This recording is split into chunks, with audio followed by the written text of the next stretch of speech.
Why your brain keeps you lazy. Imagine this. You have something important to do. You know you should start. You even told yourself, today I'm going to get serious. But then, you check your phone. Just for 5 minutes, one video becomes three videos become 30 minutes. And suddenly you feel guilty. You tell yourself, I'm lazy. But what if I told you, your brain isn't actually designed to make you successful. It is designed to keep you safe, comfortable, and save energy. And that is where the problem begins. Because in the modern world, the things that make you successful are usually uncomfortable. Studying is uncomfortable. Working out is uncomfortable. Building a business is uncomfortable. Learning a new skill is uncomfortable. Waking up early is uncomfortable. But scrolling through your phone? Easy. Watching Netflix? Easy. Eating junk food? Easy. Doing nothing? Extremely easy. And your brain loves easy. Not because your brain hates you, but because your brain is constantly looking for the easiest way to get a reward. Think about it. Thousands of years ago, saving energy was important.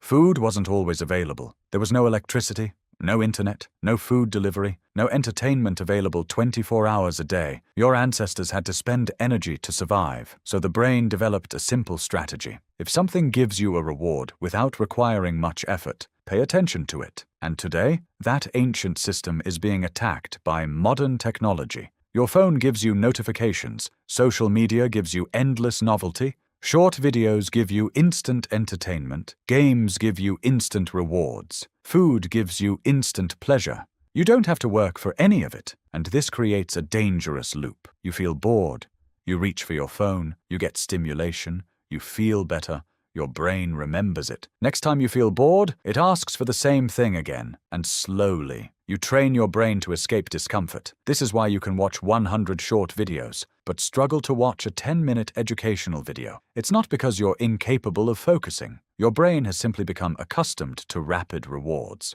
And here's the scary part. The more you train your brain to expect instant pleasure, the harder normal activities begin to feel. Reading feels boring. Studying feels painful. Working out feels exhausting. Building something feels slow. Because these activities don't reward you immediately. You have to wait.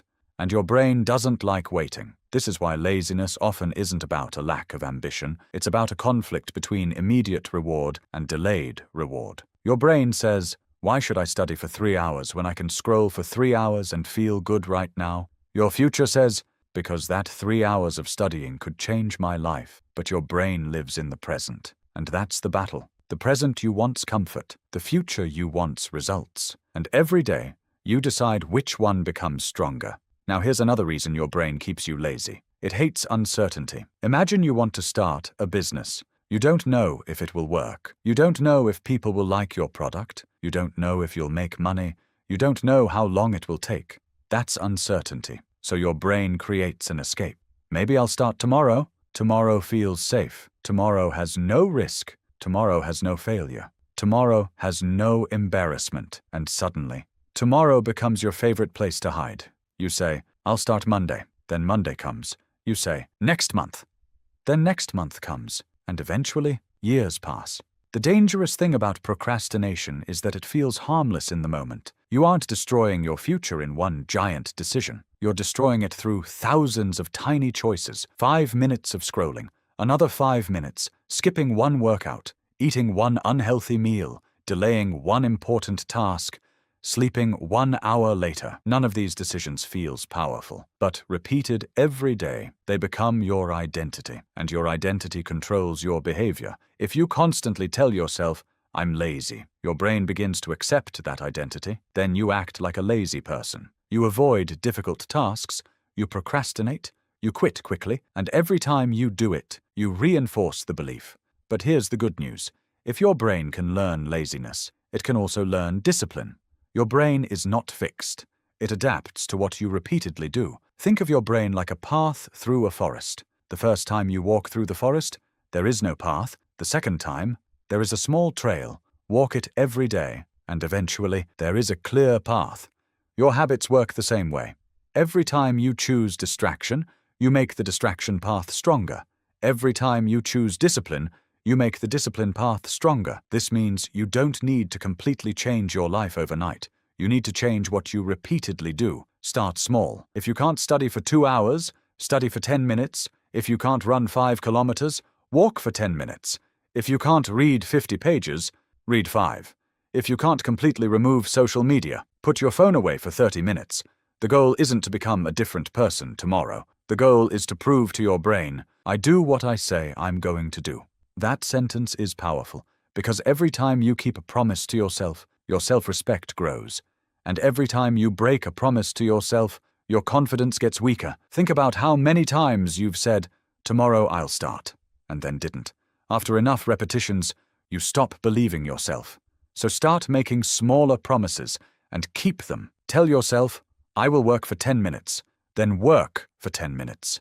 Tell yourself, I will do 10 push-ups, then do 10 push-ups. Tell yourself, I will read 5 pages, then read 5 pages. You are not just completing a task, you're rebuilding trust with yourself. And there is another powerful trick. Make the good behavior easier and the bad behavior harder. If your phone is beside you while you're studying, you're going to reach for it. So put it in another room. If junk food is sitting on your desk, you'll probably eat it. Don't keep it there. If you want to exercise in the morning, prepare your clothes the night before. Don't depend on motivation. Design your environment, because discipline becomes much easier when your environment supports it. And remember this, motivation is temporary. You might watch a motivational video tonight, feel unstoppable, plan your entire future, and wake up tomorrow with 0 motivation. That's normal. You don't need to feel motivated to act. Action creates motivation. You start, you make progress, your brain notices the progress, then it wants to continue. This is why the hardest part is usually the beginning. The first push-up, the first page, the first minute, the first video, the first business call, the first uncomfortable conversation. Once you begin, resistance starts to disappear. So when your brain tells you, later, don't argue with it. Don't think about the entire task. Just tell yourself, 5 minutes. 5 minutes of work, 5 minutes of focus, 5 minutes of discomfort. And after 5 minutes, you can decide whether to continue. Most of the time, you will, because the hardest part wasn't the work. It was starting. And finally, you need to understand something. Your brain will always prefer comfort. There will always be a voice inside you saying, stay in bed. Check your phone. Do it tomorrow. You deserve a break. It's too difficult. That voice may never completely disappear. Mastering your mind doesn't mean destroying that voice. It means learning not to obey it. You can feel tired and still work. You can feel afraid and still move forward. You can feel unmotivated and still take action. That is discipline. Not feeling powerful, not feeling motivated, but doing what needs to be done, even when your brain is asking for comfort, because every time you choose discipline over comfort, you become a little stronger. Every time you choose the difficult path, you make the next difficult path easier, and every time you keep a promise to yourself, you become someone you can trust. So tomorrow, when your brain tells you, let's do it later, pause, take a breath, and ask yourself one question. Am I choosing what feels good now, or what will make me proud later? Because your future isn't built by what you intend to do, it's built by what you repeatedly do. Your brain may be designed to seek comfort, but you were given something more powerful, the ability to choose. And the moment you start controlling your choices, you start mastering your mind.